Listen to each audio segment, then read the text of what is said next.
صلی اللہ رسول الکریم اما بعد فاعوذ باللہ من الشیطان الرجیم بسم اللہ الرحمن الرحیم۔ اب میرے محترم دوست بزرگ، ایک بچہ ہے جو ماں کا دودھ بالکل بھی نہیں پیتا ہو،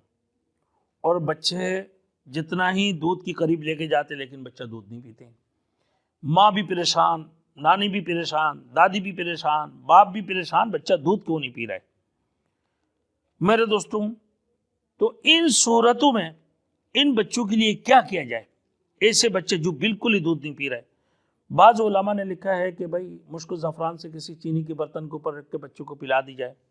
اور بعض علماء نے کہا کہ سبحان ربک رب العزت عما یصفون وسلام علی المرسلین والحمد للہ رب العالمین،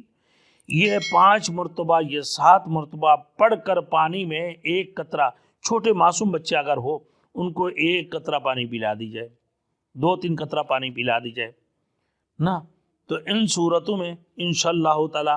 وہ بچہ دودھ پینا شروع کر دیں گے۔ اور بعض وقت بچے انتہائی پریشان بھی ہوتے ہیں، تو ان صورتوں میں کہ آپ ابھی دم کیا، تھوڑی دیر بعد پھر بچہ رونا شروع کر دی، پھر آپ شروع کر دیں۔ بعض علماء نے کہا جو ان صورتوں میں جب بچہ بہت زیادہ روتا ہو اور بعد بالکل بھی دودھ نہیں پی رہے ہوتی ہوں، تو ان کی کان میں اذان دے دی جائے، اللہ اکبر اللہ اکبر اللہ اکبر اللہ اکبر، انشاءاللہ بچے کا رونا بند ہو جائیں گے، بچہ خاموش ہو جائے گا۔ اللہ رب العزت ہم سب کو عمل کرنے کی توفیق عطا فرمائے اور یقین کے ساتھ عمل کرنے کی توفیق عطا فرمائے۔